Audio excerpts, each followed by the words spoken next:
that you wish Pete Carroll, even after you've seen all the success Russell Wilson has had, you're telling me you wish Pete Carroll would have seen what Matt Flynn had? Really? No. That's not what I said.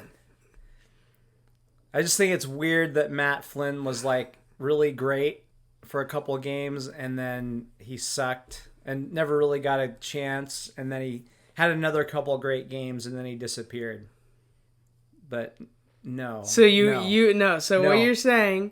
No, cut Russell Wilson. That's not what I'm saying. No. You wish even with the hindsight that we have, you wish Pete Carroll would have given Matt Flynn a real chance. Well, you got to give everybody a real chance. Oh my God. Okay. But no. Okay. No, hello, everyone. Welcome back to the Coe Show. Hi. My name is Mason Coe. I'm here with my co-host Aaron Coe. For now. Yeah. So there's no sports news. Obviously some crazy shit has been going on lately, and we just hope everyone's been safe.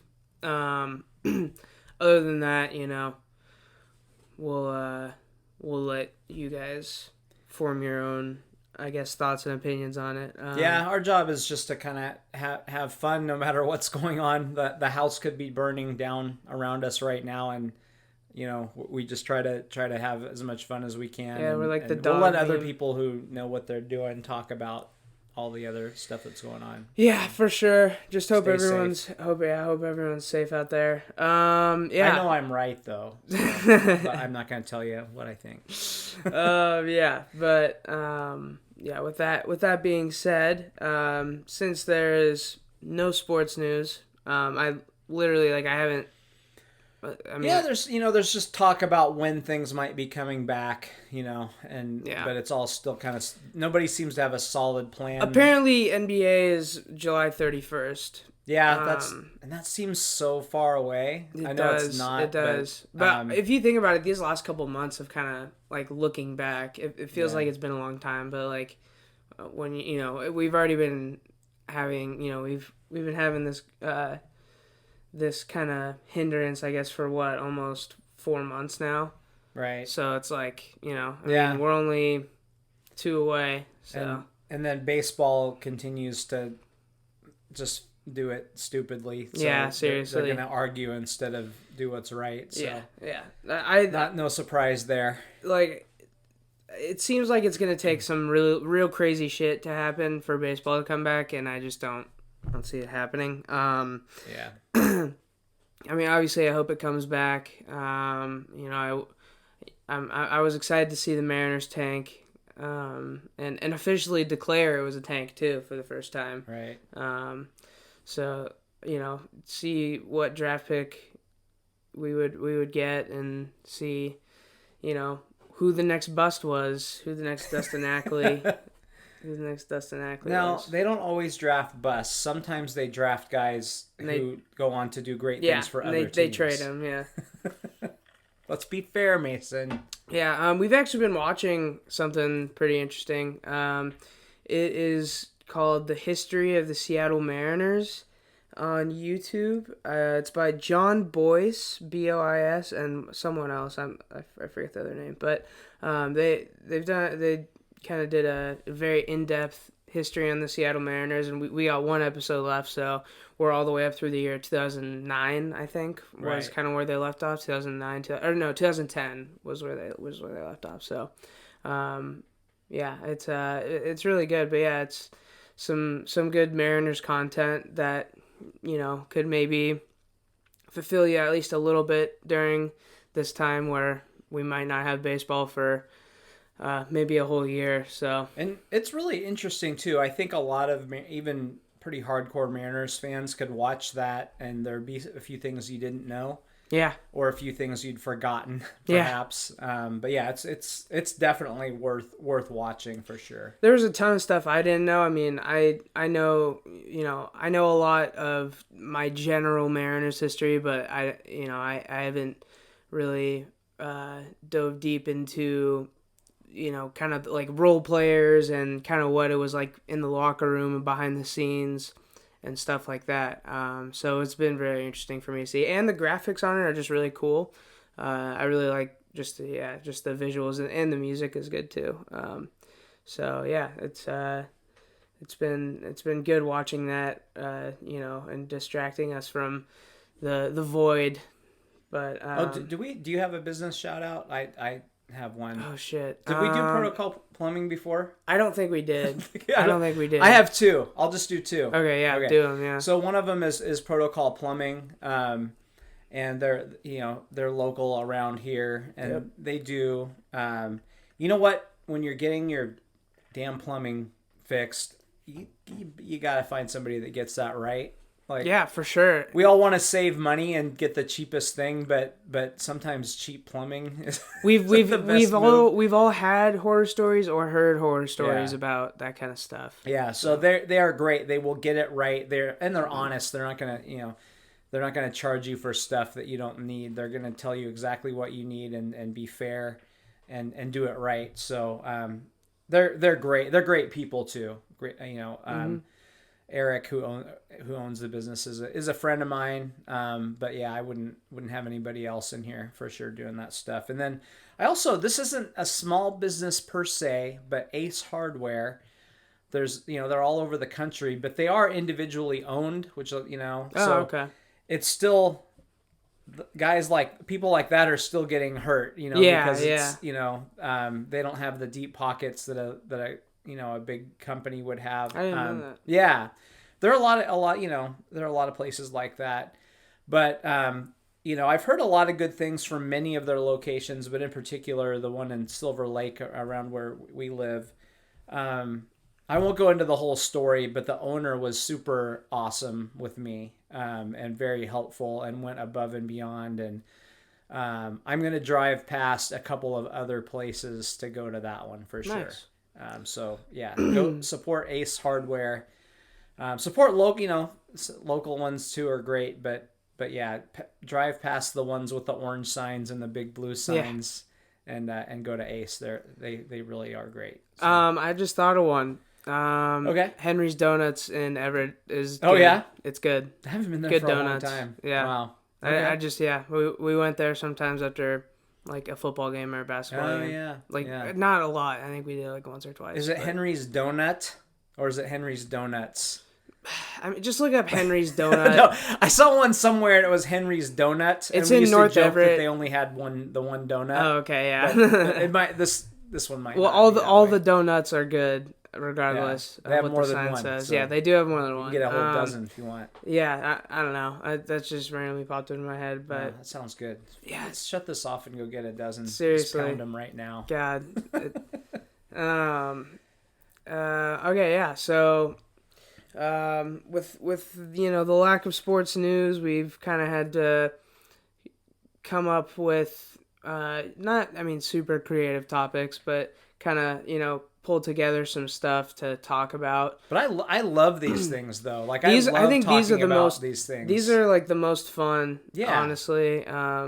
Just kind of like hypotheticals, and with this one, I guess I'll say what it is first, but yeah. So we're doing not every number. There's a selection of numbers, and we're taking them from the NBA, NFL, and MLB. So the best player to wear certain numbers in those respective leagues. And I think there's 28 total numbers that I took, ranging from 55 down to 1. And so there's obviously a ton of people that will be missed out, guys like linemen or wide receivers that are in the 80s because there's no matchup for the MLB or NBA. Right. And there's various numbers where guys had, we're not going to be distinguishing that the guys were the best in their number because it's very obvious. There's no one that's really competing, so it's not interesting to talk about. But yeah, so this is Michael Jordan is the best to ever wear number 23. We'll get to that. We'll get to it. So yeah, this is obviously extremely subjective, but we're just gonna we'll just get this out of the way. we know that it's hard to compare players in the same sport, like sometimes impossible, especially from different eras. And obviously it's 100% impossible to do it from different sports. So obviously this is very subjective, but we're just gonna, you know, say what we think, and obviously there will be very differing opinions, probably between us and the two or three people that are listening to this. Reach out So, to us too. I'd love to hear your thoughts, and I'm sure there are people that we never would have even thought of. And so. I by the way, I put this together like pretty quickly this morning, so there might be some people that we missed. Like you pointed one out that I had to put on. So if you see any that I forgot, let me know too. I guess let's just get it started. First off, number 55, Junior Seau, Derek Brooks, and Dikembe Mutombo. Yeah, I think I'm taking. Today. I think I'm taking Dikembe, personally. I go Junior Seau. Junior Seau. Yeah, although which one of them played more offense? I don't know. If Junior Seau ever got in on offense, he might be more productive. Done more than Mutombo. I don't know. Yeah. But. So these are admittedly three players I don't know a ton about. So I think there will be kind of also some numbers and players we dive into a little bit more, guys we have stronger opinions about, but. There will also be ones we kind of gloss right over. We have no idea how long this is going to take. You seem to have some love for Dikembe Mutombo that I don't fully understand, because he's also not your kind of player, really. He's a big in the middle shot blocking center, and you like the 6'10" guys who don't play defense. Whoa! What do you mean? My favorite players are two-way. Huh? I don't like players that don't play defense. Oh, okay. Yeah. Pat Bev was on one of my favorite players lists, and all he does is fucking just run around and brat people. Like, yeah, okay, whatever. But I like Mutombo, crazy, but he wasn't an offensive player. He really did impact the game, in a lot of ways, and really made it hard on the whole offense on the other team. But yeah, I think Seau is one of the greatest linebackers of all time. Mm-hmm. When you're talking about all-time great centers, Dikembe, I don't think comes up in the conversation. Mm-hmm. Like, he's not even... True. If you're on defensive, yeah. But if you're talking about all-time great centers, he's pretty far down that list. Yeah. Brooks was an outstanding player.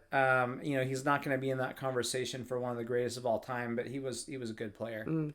Yeah. Right. We kind of have to move through these, don't we? So just tell me. No, we have 28. So I mean, it's whatever. 51. We have Randy Johnson, Dick Butkus, and Ichiro. This is tough. Oh boy. I Ichiro, and they. Go ahead. No, you go for it. Ichiro's an interesting one, because he's kind of a polarizing figure even here in Seattle. And he played the game in a way that is different, kind of hard to evaluate. Yeah. In terms of hits over a span of 10 years, like, he's the greatest, Mm-hmm. Part of that's because he didn't take a walk. Yeah. And some people, I always heard, he could hit a home run whenever he wanted to if he tried, which is ridiculous. Yeah. But maybe he could have hit for power a little bit more, and gotten less infield singles. But you know what? He was a great player. But I don't know. And he had good speed. He was an outstanding outfielder with a great arm. Is he one of the greatest players of all time? Probably not. But boy, he was really good. And then Randy Johnson. My gosh. I think he's probably safely in my starting 5 rotation. Yeah. I think all time. Yeah, I think he makes the top 5. So I would put him above Ichiro. I think I would too. If you're talking about all-time Mariners, I would put Ichiro ahead of Johnson just because the longevity, the legacy, piece. Yeah. Even though but give me a guy for a game and I want Randy, mm-hmm. For sure. Oh yeah, no doubt. Yeah. No doubt. And then Butkus, You know, I don't know a ton about him. Yeah, I mean, he was big white bruiser. The best linebacker in that era. Mm-hmm. And again, it's hard to compare eras, but yeah, I mean, when you know, when I was growing up, and I grew up way after he played, but you always, that's the name that you brought up when you were talking about somebody getting hit in a game, so he's he's right there with Randy, what you were saying, like he's in the top 5 of all time. You could argue the best linebacker of all time. Could he play in the modern game? Maybe not. He probably wouldn't have the speed, but again, Babe Ruth couldn't make a major league roster. Probably now either, without significant, training. Yeah. So, I think personally, then obviously this is biased too, but I think give me Randy for sure. Yeah, I do think I'm biased. Like, I can't say Butkus because I just want to say Randy, and I don't want to think about it anymore. Yeah.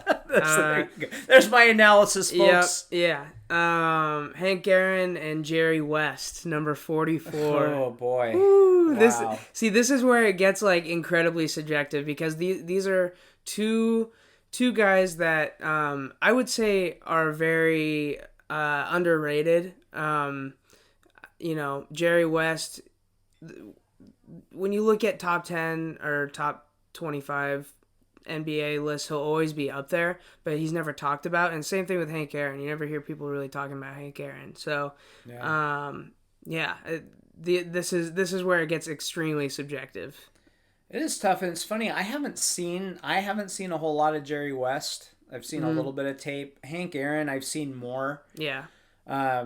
I'm gonna go Hank Aaron here, and part of it, this is a little bit of a different angle, but I forget the player, but when Hank Aaron was coming in on the all-time home run record, when he was approaching it, a teammate sat next to him, and Hank Aaron turned to him and said, "You probably shouldn't sit next to me." And the guy's like, "Huh?" And he's like, "Well, I think somebody's probably going to shoot at me at some point because they don't want me to break this record. So you shouldn't sit so close to me because I wouldn't want you to get shot by mistake." So imagine the pressure that guy was dealing with during that time period. A lot of people didn't want him to pass Babe Ruth. So that's brutal. I just think to be able to, the mental part that he, kind of like Jackie Robinson in some regard, like having to go through that part, the mental part, and still be able to do your job every day. But it's interesting, like if you look at his numbers, did he ever hit 40? I'm trying to remember. I don't think he ever hit 40 home runs in a season. I could be wrong. But he basically hit like 38 every season for like 20 years. I'm exaggerating there, but he never hit 50 for sure. He had maybe it's 50. 44, 40, 45, 44, 44. So he hit 40 some. My bad. He never hit 50. Yeah. He never hit 50. That's what I meant to say. So he never hit 50 home runs in a season. He just hit 35 to 45 every year for a long time. But so he was outstanding in that regard. But yeah, he's an interesting one just because he just compiled those numbers, and some of it was just the longevity of it. Yeah, I think give me Jerry West. The logo. Jerry West, 14-time All-Star. Hank Aaron, I think, has more All-Stars. 12-time All-NBA, 5-time All-Defense too. No one talks about that. Yeah, that's something I haven't heard much about, is his defense. He was a Finals MVP for a Finals he didn't win. Only player to ever do that. Did LeBron do that? No. He should have won. Oh, he didn't. They didn't give it to him. Okay. No. Jerry West. That was like the only other one that people were saying should have been the case. But Jerry West. Obviously, great player. So let's keep it moving here. 43, Troy Polamalu and Dennis Eckersley. Oh wow. I think give me Troy Polamalu. I think he's one of the best safeties of all time. Yeah, and his hair is better than Dennis Eckersley's mustache. Boy, Yeah, Eckersley, he had the look Yeah, too, yeah, but yeah, Palomalo had the hair for sure. Yeah, I would. and It's just the tough. instinct and yeah, I mean raw Yeah, instinct and talent and athleticism. It's just insane. Yeah. yeah. I think closers are interesting. I mean, they don't play that much. No. I mean, a good closer pitches maybe 80 innings a year, and Yeah. that's on the high end. They're Hmm. usually in the 70 to 80 innings per year. They pitch when it matters most, but at the end of the day, you're only getting 3 outs. Yeah, you're playing in half of the games, Yeah. and only 1/9 of half of the games. Yeah.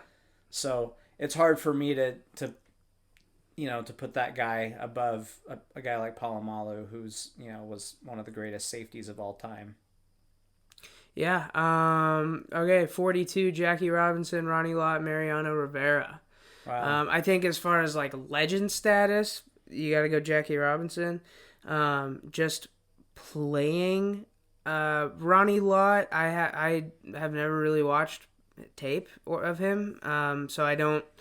I don't have a ton of input. All I've heard though is that he's one of the best of all time, going up against Mariano, who is definitely the best closer of all time. But like you said, he's only pitching 1 inning a game most of the time. So I think if I'm being biased, I'm taking Mariano Rivera. But I think if I was more educated, I'd probably go with Ronnie Lott. I don't know. I'm gonna go Mariano Rivera though. I would go Ronnie Lott. I did see him play a lot. He and Kenny Easley were the two best safeties in the game. Yeah. Ronnie Lott, had more longevity because of Kenny's health reasons. Yep. But yeah, Ronnie was. I mean, Ronnie, he, oh, if you fix my finger, I have to miss some games. What happens if we just cut it off? So Yeah. they cut his finger off. Yeah. I forgot about that. Yeah, legend. But that, I mean, and then with Jackie Robinson, obviously he was a really good player.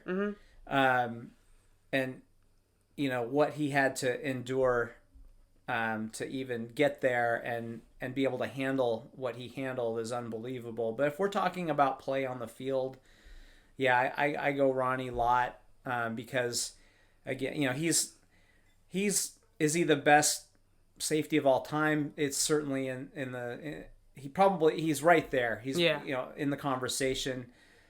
Jackie, is he the best second baseman of all time? He's in the discussion too because there aren't a lot of great second basemen. True. But yeah, no, I'd go Ronnie. Yeah. Next up, number 41, we got two guys that I would say two of the most underrated players in their respective positions. We got Tom Seaver and Dirk Nowitzki. Tom Seaver, no one really talks about him a ton. He has a ton of respect, obviously, Hall of Famer. But when people are talking about best pitchers of their era, Tom Seaver, I feel like I don't hear that name a lot. And then Dirk Nowitzki, absolute killer. And I think the most underappreciated finals run of all time. Swept Kobe and then beat LeBron in the finals. Yeah. Just crazy. He also took out the Spurs LeBron too. Choked or Yeah, that was the finals that was the one LeBron didn't play well. If he wins that, it's real hard to not call him the GOAT. Yeah, he should have won that. He should have won that. Yeah. So that's the one where that's the one in my opinion that gives Jordaners an argument still. Right. That's kind of why I can still, really respect the Jordan argument because, that was a really bad finals to lose. But Dirk, on the other hand, he was playing with a lot of household names, but they were all super old, and he's out there playing against D Wade, LeBron, Chris Bosh, who, Chris Bosh was so, honestly. Overrated, in my opinion, when he was on the Heat. But yeah, put up big numbers. Was it Toronto? Yeah, big numbers in Toronto. It's what forced out Vince Carter. Right. Because, anyway. So we're getting way off track. But, yeah. Dirk Nowitzki and Tom Seaver, they kind of have some similarities in that they were both very steady, really good players for a long period of time, but maybe aren't. When you name your Mount Rushmore of all time players, they're not even in that conversation. Yeah. But they're both really, really good players for sure. I didn't even make a pick.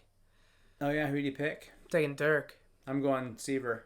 Okay. Yeah. Yeah, I never really watched Seaver pitch a ton, obviously, and but yeah, for me that finals run with Dirk that puts him beyond so many players legacy wise for me. Yeah, yeah. So yeah, that was big.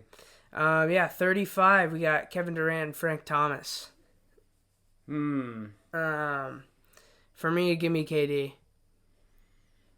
Oh boy. Give me KD. I think KD is one of the best top 10 scorers of all time. Did Frank Thomas? Did he use the needle? Because that dude was huge statistically. Before. Yeah, true. He was a tight end recruit for Auburn. I think it was Auburn. Statistically, I would say probably he did. Just context clues. Yeah. But he's still huge. That's the thing. He's just a big dude. I don't know. Well, Barry Bonds is still really big too, right? Yeah, yeah. I don't know, but yeah. Either way, I don't know. Give me KD. God, it's hard. Like sometimes I have trouble separating. Well, first of all, KD. Like I love it that that was a Sonic. And that he's, talked about bringing the Sonics back. He makes it hard to root for him sometimes. He's also a whiny little bitch sometimes. He makes it hard to root for him. I'm always going to have KD's back because he vouches so hard for Seattle to have a team. But, man, it's tough to like him a lot of the time. Frank Thomas, if he didn't do steroids, we would be talking about him being one of the best power hitters of all time. He got buried underneath McGuire and Sosa and Bonds. Yep. And the two guys that you don't hear about doing roids that were big hitters then, there's a couple guys, but Griffey and Frank Thomas. You don't hear about Frank Thomas in that regard. And his body didn't change. So I'm going to give him the benefit of the doubt. But it's hard for me during that era. I have a hard time really talking about hitters during that time. It sucks. So I'm going to go with, oh boy, that's tough. I think I got to go with KD, but barely. Frank Thomas was an incredible hitter. The thing with Frank Thomas is, he would hit 40 some home runs, but his average would be like 320. Like he was a good all around hitter. But yeah, I go KD, I think. So 34, I think this is a strong candidate for the strongest number of all time. We got Nolan Ryan, Shaq, Walter Payton, Hakeem Olajuwon, Charles Barkley, David Ortiz, and Felix. God damn. Give me Felix. No, I'm just kidding. So 34 is interesting. It's an interesting number for the Mariners. Let me get on a tangent here. Okay, before go for we it. make our picks. Go for it. So obviously you have Felix. Before that was Freddie Garcia, who was a really good pitcher for the Mariners. And before that, I'm going to dig way deep here. Yeah. Bob Stoddard wore number 34 for the Mariners. Do you know who that is? I don't. Stodd's Baseball. Oh, whoa. Yeah. Whoa. I used to see him. He'd be sucking on a lung dart watching his team practice. That's great. Yeah. He was great. One of the biggest horse's asses I've ever seen. Did I say Kobe? Huh? Oh, wait. We're on 34. We're on 34. Yeah, sorry. I'm scrolling through the list right now on the NBA just to make sure I didn't miss anyone. Okay. Yeah, that's crazy. Stodd's Baseball. So those are three Mariner pitchers. Wow. Right there. But anyway, obviously Felix is the only one that you pull out of that group. But I just thought that was an interesting number in Seattle Mariners history. You also got Paul Pierce and Ray Allen too, by the way. Yeah. Yeah. So and Giannis is listed here, but no, we're not ready for that yet. Not ready for that. Sorry, read the list again. Nolan Ryan, Shaq, Walter Payton, Hakeem, and Charles Barkley, and David Ortiz, Felix. So the only Go ahead. You talk first. Okay, And then I'll so shoot you down. right away, I'm going to take away David Ortiz and Felix because I don't think, and also Barkley, because the other four, Nolan Ryan, Shaq, Walter Payton, and Hakeem, are in the conversation for the best ever at their position. Ortiz is the best DH ever, but he was just a DH. Second best DH. I mean, actually, yeah.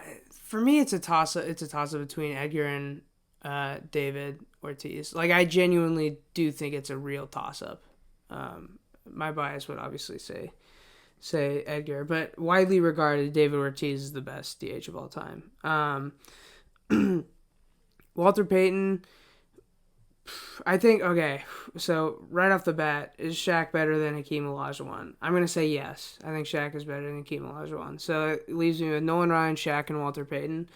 I think Shaq and Walter Payton are, without a doubt, you cannot tell me that they're not top three, 100% in their position. I think Nolan Ryan is at least, I don't know. Maybe he's top three, maybe, but I think there's definitely an argument that he's not. So I'm going to take out Nolan Ryan. Leaves me with Shaq and Walter Payton. Oh my God, this is like so hard. Do you know where Nolan Ryan threw his last pitch? I don't. Kingdome. Really? Or Seattle. I think it was the Kingdome. Okay. Wow. Blew out his shoulder. Oh. Against, I believe the batter was world famous Mark Newfield. But anyway. Okay, Shaq and Walter Payton. I'm gonna go ahead and I'm gonna take.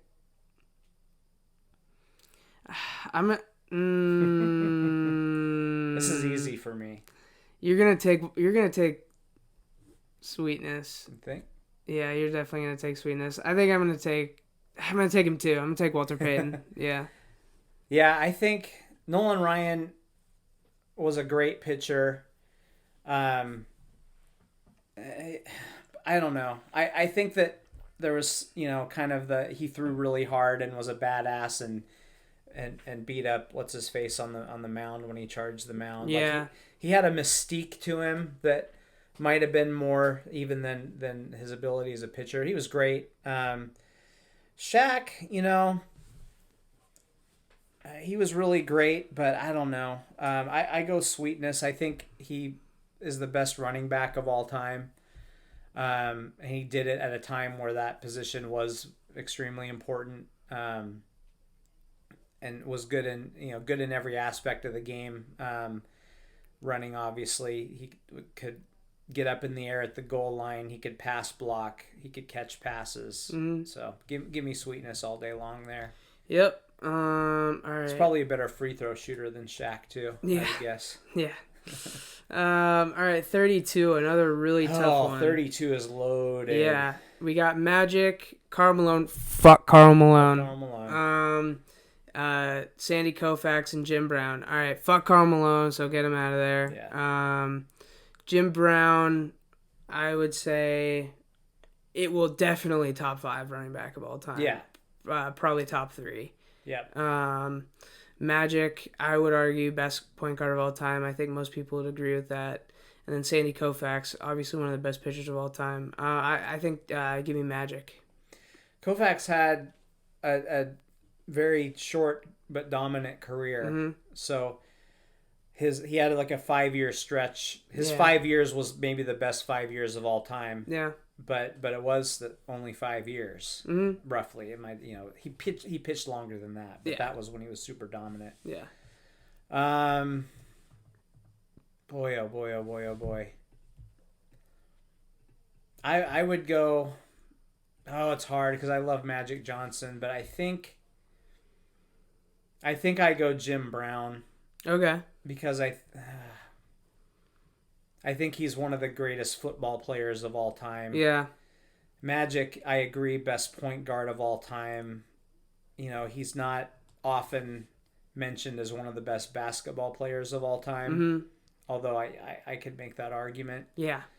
But Jim Brown was completely dominated the league for 9 years or whatever it was. So Mm. I'll go Jim Brown, but that's a tough one. That's a great number. There's so many great 32s. Franco Oh yeah, Harris and yeah. a lot of running backs. Great running backs have worn that number. Yeah, and by the way, there are a lot of people. Obviously, we keep out for these, but I just tried to skim off the top, very of top, like yeah. the very just like for me, including Shaq and Hakeem. Even I was debating just choosing one of them, but It's hard because they're such different players. yeah, it's hard to yeah, evaluate those because two. you could argue either way with that one. So I put both of them in there, but yeah. So now we're going down to 31. We got Reggie Miller, Greg Maddux, and Jim Taylor. Okay, get out of here, Jim Taylor. I don't even know why I put him on there. He was great though. He was great. Cam Chancellor. Yeah, true. Yeah, He's probably not quite there, but he's really great too. Yeah. So I need to stop saying first of all. Jeez. Okay, so I think I didn't watch Greg Maddux obviously at all. I've watched some Reggie Miller highlights. I think Reggie Miller is just kind of a little bit of a twerp. He's just kind of nerdy to me. Like in The Last Dance when he hit that shot and he was jumping around, spinning. Yeah. Give me Greg Maddux, I think. Give me Greg Maddux. Yeah, Maddux was interesting. So he pinpoint control, not a dominant pitcher, but he would hit the corner. Okay, you called that a strike. Let me move that out another half inch, and he would just keep doing this. And by the end of the game, the guy's 6 inches off the plate and getting the call. Yeah. Like he was just a smart pitcher and ridiculous control. He didn't have great World Series numbers. I mean, they only won one World Series with the big three pitchers that they had. They should have won more than that for sure. Yeah. But yeah, I would say Maddux had the better career. All right. 24. Oh my God. Kobe, Rivas, Griffey, Willie Mays, Henderson, Ricky Henderson, Champ Bailey, and Rick Barry. Wow. Get Rick Barry out of there, get Champ Bailey out of there, get Ricky Henderson and Willie Mays out of there for me, and Rivas. Kobe and Griffey, to me. Those are the two. Like, all those guys are obviously incredible, but Kobe and Griffey. Ricky Henderson is probably he might be my favorite baseball player of all time just because I love the stolen base. You just talked to me about him a ton. And just the number of walks that he had when nobody ever wanted to walk him is ridiculous. But no, you don't put him. He's not Kobe. He's not Griffey. Yeah. It's yeah. I think just because of the longevity, I think Kobe just how many years he did it and how he went down with the ship with the Lakers. I think also he obviously won he obviously won the rings too. It's hard, a baseball player can't really carry a team to a championship, but he won his rings with Shaq, and then he went out and proved that he could do it by himself too. Not by himself, but he could do it leading a team by himself and being the dude, Yeah. So I think I'm going to take Kobe. This is hard. You could argue that Griffey is the best center fielder of all time. There's other players you could bring up, but you mentioned one of them already. Yeah, I mean, he definitely, when he hit 30, basically the day that he asked to be traded to Cincinnati, which a lot of people forget. I gloss it over too because I don't want to think about it. Yeah. But he is the one that demanded to be traded. I do like guys that play their whole career with one team, especially if, oh Lordy, it's really hard for me. I think if I'm being objective, I have to go with Kobe, but I really don't want to because I still think Griffey, the things that he did, and I believe he didn't do steroids. his body sure didn't look like it. It's unfortunate that he had a bunch of injuries. When he hit 30, he kind of went not downhill, but he just missed so much time. Mm-hmm. And to still have well over 600 home runs is pretty damn amazing, considering that he missed so much time. But yeah, no championships. Like you said, baseball. When you get to bat when you're 1 out of 9 guys batting. Yeah. You can't carry a team. Yeah, and you only get a couple balls to do a game. Yeah. It's hard because I think, well, where's Kobe rank on the shooting guards of all time? 2. Is he 2? Yeah. Okay. For me, it goes MJ, Kobe, and then D Wade. Okay. It's hard because if you consider AI or Jerry West shooting guards, right, that kind of mixes it up. But I still think D Wade probably goes ahead of AI and Jerry West for me. Okay, I'd put Jerry West ahead probably, but he was probably. I mean, I think he might have been labeled a point guard, even though I don't know. Yeah. Anyway, it is tough. So if you're talking about the number 2 shooting guard of all time, and he had a longer career, and Griffey. Is he the best center fielder of all time? Debatable. There's a couple other guys you could easily make that argument. Yeah. I guess I have to go with Kobe, even though I don't want to. Okay. Yeah. 23. This one is pretty easy. We got LeBron, MJ, and Ryan Sandberg. It's obviously Ryan Sandberg. LeBron. We've done this 1,000 times. I take LeBron, he takes MJ. We're gonna do the LeBron versus MJ, so we should do that before quarantine ends. Right. Maybe before the playoffs, because I'm guessing we'll be talking about the NBA. Actual sports. Yeah, we'll be talking about actual sports when they come back. So, yeah, we should actually do that soon. But yeah, give me LeBron. I saw a book once. I don't remember where I saw this book, but it was like the greatest Jewish players in sports, and I believe Sandberg was. I hope I'm not wrong, but I think so. He might be the greatest Jewish player of all time. Hey, I don't know, but no, I don't think he's in the conversation with those other guys. No, I just put him in there kind of as a joke. Yeah, honestly, I yeah. But yeah, I mean, obviously, no question, Jordan is the best number 23 of all time. Yeah. But do you factor this in? True, the number LeBron's, change. Yeah, that's actually With Kobe also. You know what? Okay. Kobe also kind of. You know what? Screw it. Rewind. Griffey is the best 24 of all time. I think Kobe wore 8 for, was it 8? Yeah. For half of his career. I think Kobe still did enough in that other half of his career. No, I take it back. I'm sorry, Griffey. I'm sorry. I take it back. Okay, so with LeBron and MJ, he won 2 of his. Okay, yeah. Okay. Just for the number 23, I'm actually going to give it to MJ. So you're saying Michael Jordan's the greatest player of all time? That's okay. Nope. I'm all not right, next saying topic. that at all. I'm not saying that at all. LeBron is the greatest of all time, but he did his best years, in my opinion. 2 of his best years were with number 6. Is Jordan the best 45 of all time? Yeah, that was funny. Half of a season. Yeah, so I was looking forward to see if they would put that on their list, but they did not. The Bleacher, I think I was looking at Bleacher. It's like, I don't know how many games you played in that number, like 3 or something. Yeah, it wasn't very many.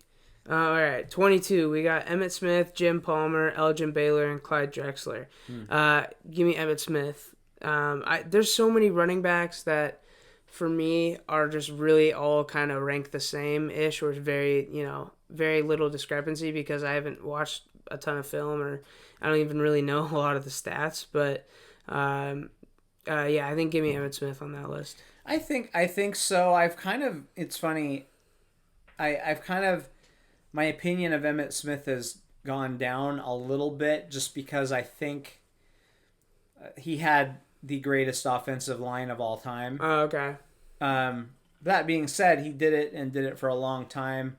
I watched that guy, with a separated shoulder, and I forget who they were playing, but it was a playoff game, and they were playing soft on passes to Emmitt Smith, so they threw him the ball 10 times, and his shoulder was separate, not dislocated, Yeah. but separate. It's very Yeah. I've had that. It's very painful, and he's getting hit, and you could just see him. Hmm. So he was a tough guy. Didn't miss many games. I would go Emmitt Smith.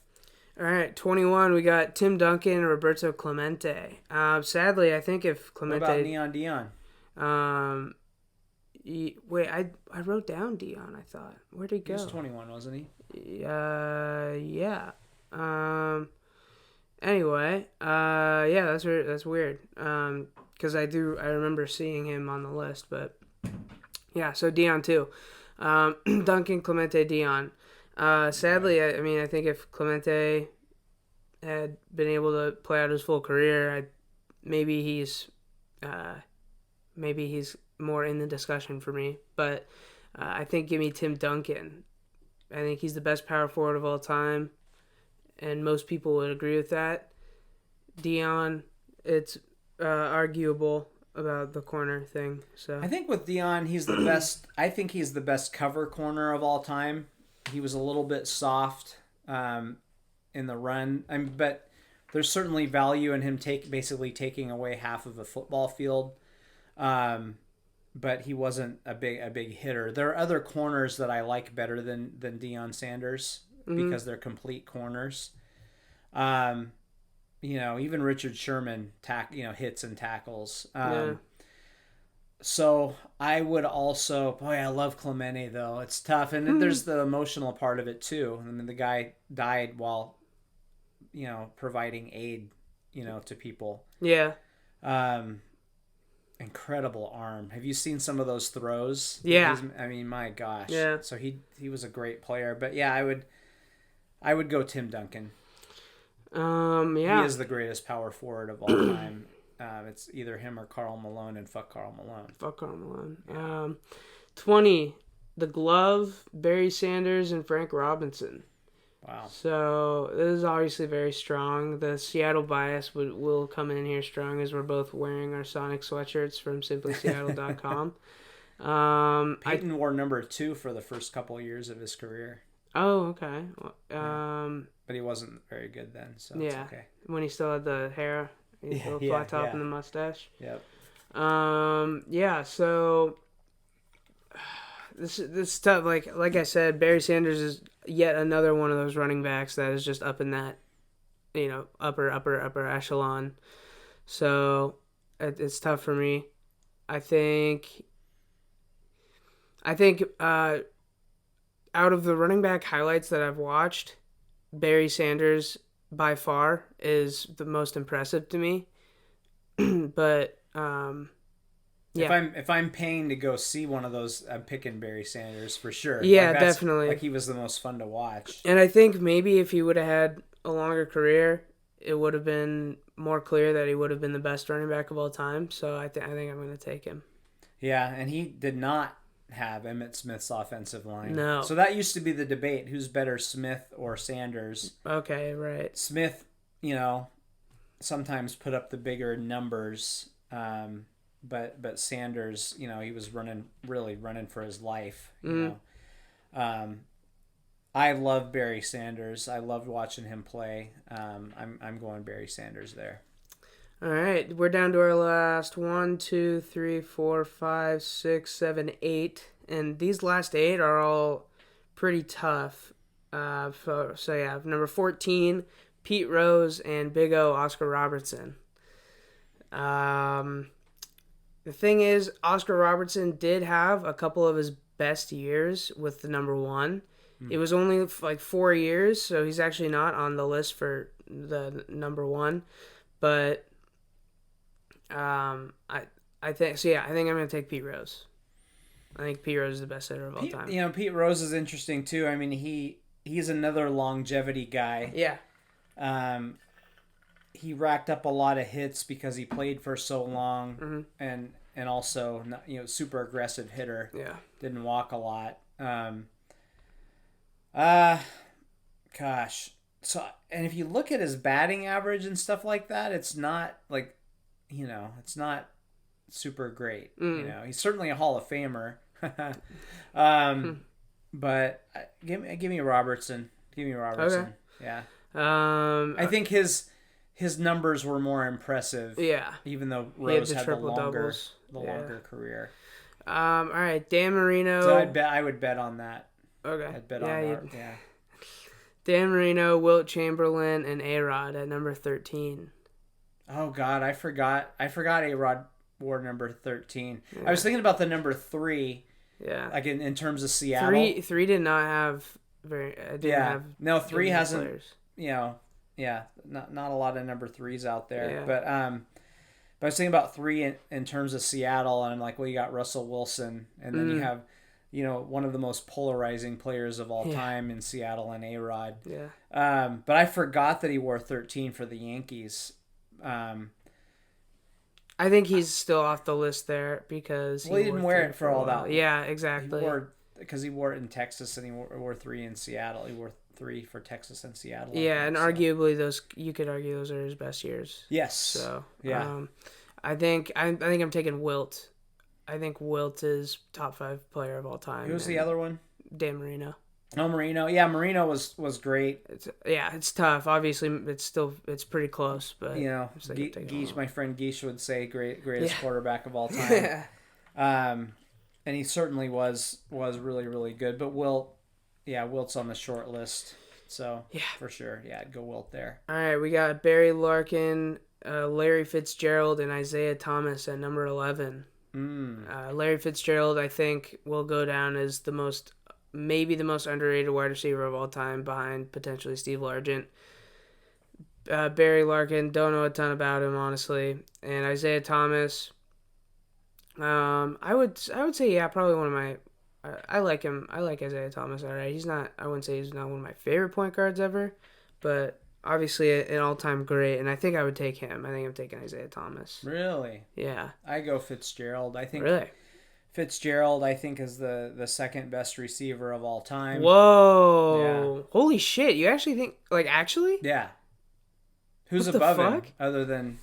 I mean, well, Jerry Rice is number 1. Yeah, Jerry Rice is number 1. I mean, guys like Randy Moss or it's like I like the steadiness of Fitzgerald's career. No, I mean it's not like it's super crazy insane take, but I'm just surprised that you I wouldn't think that would be your take. Yeah, I mean it's debatable. There's some other guy, but some people would say Terrell Owens, but I don't want that fucker on my team. T.O. Yeah, T.O. is another one. Damn. Fitzgerald all day long. So, I think So I go Fitzgerald with number 11. For me that's pretty much a toss up, but you're missing a huge name though. Huge name. Oh, Edgar, Edgar, obviously. Hall of Famer Edgar Martinez. Yeah, Edgar. So personally, that's my favorite. Yeah, obviously. But I mean, he's not. Yeah, I think he's the greatest. If you look at the overall numbers, I think he's the greatest DH of all time. Mm-hmm. But you know what? A little mini rant here. I hate it when people made the argument for Edgar when they would just bring up that he's the greatest DH of all time, because that's not a position. Yeah. Like that takes away. That's a strike against him. It's the whole point against him. Yeah. It's the whole reason he wasn't in. Yeah. So anyway, that used to drive me nuts. You have to have the greatest DH of all time in there. Well, no. No. You don't have to have the greatest punter of all time. I love him. Please don't. Yeah, don't comment to me or text me that I hate Edgar. I love Edgar. But he's not one of the greatest baseball players of all time. No. He's certainly in the Hall of Fame and deserves every bit of that. For sure. I think he's the greatest Mariner of all time in terms of his full career. Not the peak, that's Griffey or Randy, but his name's not coming up as being, one of the greatest of all time. No. I go Fitzgerald. Ted Williams, Drew Brees, and Bob Pettit at number 9. Yeah, that's pretty easy for me. I think I'm taking Ted Williams. Yeah. Drew Brees, most underrated quarterback of all time, in my humble opinion. Yeah. And should be in that argument of best of all time. yes, and never is. Yes, but Ted Williams hit 400 in a season. Yeah, It's just bonkers. Ridiculous numbers, and he was an outstanding outfielder, and he fucking fought for our country in World War II. True. So. Yeah. But he took 3 years of his 3 years of his career were taken away in his prime. Yeah. So he's certainly the biggest hero out of all those guys. Yeah. So give me Ted. Number 8, Steve Young, Cal Ripken, and Kobe. Give me Kobe. I'm having Kobe take 2 numbers. What an interesting number here. So, Kobe played half of his career with number 8, or was it even half? It was about half. I think it was pretty much exactly half. Okay, and yeah, if you look at his numbers, they're pretty comparable, right, with each number. Yeah, like it's hard to say which one would you want. There's a very genuine argument for either one. Yeah, and then Cal Ripken. Okay, if Cal Ripken doesn't play every day for like 20 years, if he takes a day off every couple years, he's not on your list. Nope. I 100% agree. An excellent player, but he's not. He's not one of the greatest players of all time. He had an incredible streak that will never be broken. But no, he's not. Yeah, I mean, he's not one of the great. Even at his own position, no. There are other guys that probably were better players. Even though I love Cal. Who's the other one? Steve Young. And then you got Steve Young, who got a late start because he was behind Joe Montana. So he was kind of a bust in Tampa. Then he goes to San Fran, sits behind Montana. So he's a Hall of Famer, but he got a late start. So he played half of a career. Yep. You had Cal, who put up good, really good numbers, but not great numbers for a long period of time, and then Kobe, who half of his career was in a different number. So that's a tough. This is tough because they're all kind of all over the place. I think Cal is out to me. As much as I admire him.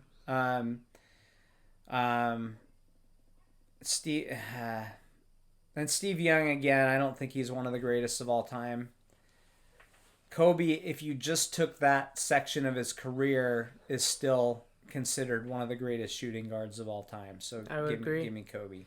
Hell yeah. Number 7. This one is just fucking ridiculous. 7 is crazy to think about. John Elway and Mickey Mantle. It's like, how do you even like? This is This is like, by the way. All of these, of course, have been impossible comparisons that we've been making. Yeah. So, and this is like one of the most impossible to me. Mickey Mantle and John Elway. I think I'll take Mickey Mantle, I guess. But it's like, I mean, I think John Elway is another quarterback that is one of the most underrated of all time. He has a couple rings, obviously. But I think just because, when did Mickey Mantle play? Like the 30s or the 20s or something? 40s? A little later. Yeah, later than that. 40s, 50s. Yeah, 50s. Yeah. So I don't think in like 30, 40 years from now, people will be talking about John Elway like they are Mickey Mantle right now. Probably not. So I think, give me Mickey Mantle. So Mickey Mantle... He's, when I mention who's the greatest center fielder of all time, Mantle, is right there. He wasn't the defensive player that some of the other guys were. He was good, but not as good. Might be the best offensive of all time at that position. Yeah, I really like Elway. I mean, you could argue he's the greatest quarterback of all time. He's right. I mean, I think Brady has probably taken that one. That he's taken that mantle. But I would go Mickey Mantle on that.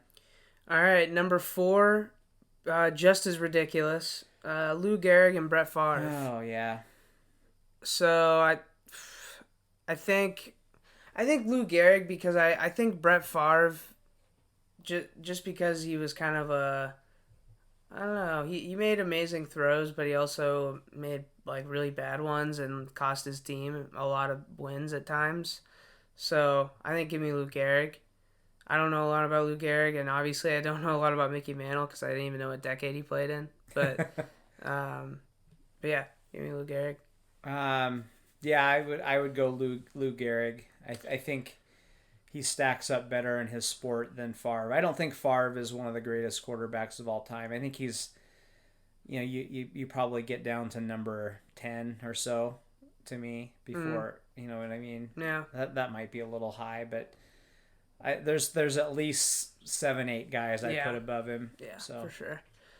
All right. Number 1, the last one, we got Ozzie Smith, Warren Moon, and T-Mac. So I think if T-Mac didn't have the injury issues that he had, he would undoubtedly win this.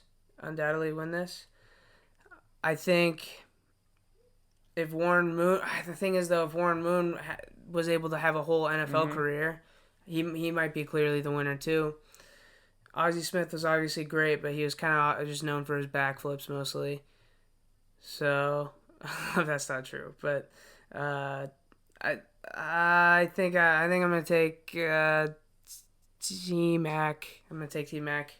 It's amazing to me. Sometimes I think about, there's stuff going on in the world now that's awful, but then I think about in my lifetime, there was a quarterback who had to go play in a different country basically because he was black, and a black person can't, Seriously, that is not talked about at all. Warren Moon should have gone down as one of the best quarterbacks of all time. Yeah. So he goes to Canada and wins championships there, and then had, the Seahawks tried to get him when he first came out, or first was coming, to the NFL. Yeah, that's so, but again, I don't know. He put up really big numbers at times and was great, but I'm not ready to put him quite in that conversation. And then T-Mac, who was the other one? Ozzie Smith. Ozzie Smith, oh gosh, the greatest defensive shortstop of all time, but not a big hitter. Highlight reel on defense, but not.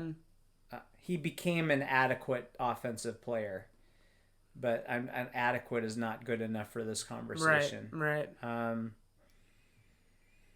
But T-Mac's prime was like not very long. Boy, and Warren Moon. I'm going Warren Moon. He did it for 20 years. It was a toss-up. Yeah. For me, it was a toss-up between Warren Moon and T-Mac. Yeah. I'm going with Warren Moon, and maybe that's the homer vote, but yeah. But yeah, I think I'm not totally eliminating his years in Canada. I mean, he was a ridiculous player up there, so good point, yeah. Yeah, all right. Well, that concludes the list. If you made it this far, obviously thank you very much. Don't know why you did make it this far. If if you're kind of interested in what we do and stuff, please actually give us feedback and tell us what you like hearing, what you don't, because we don't know what we're doing and we don't really have a process. So it's like if we get feedback from the people that already like listening to us, that would actually really help. But hey, if you could do a sports podcast when there's no damn sports, I think we're doing okay. Yeah, honestly. And imagine when we actually have sports to talk about. That's going to be fun. Obviously people wouldn't talk shit about my podcast to my face probably, but I have only heard positive things. Yeah. So, I mean, I don't know. Yeah. Anyway, thank you very much for listening. Buy the book on Amazon and on Lulu.com. Check me out on Twitter at Mason Charles Coe and at Aaron Coe 29 for the man across the table from me. Yeah, I mean, let's go. Word of the day is turf. Turf is the word of the day. If you want to text us or call us, if anyone made it this far, text us the word turf or call us or tweet at us or something. I don't know. Anyway, I'm going to go play some video games probably. So we'll bounce out of here. But yeah, thank you guys very much. Thank you. Peace out.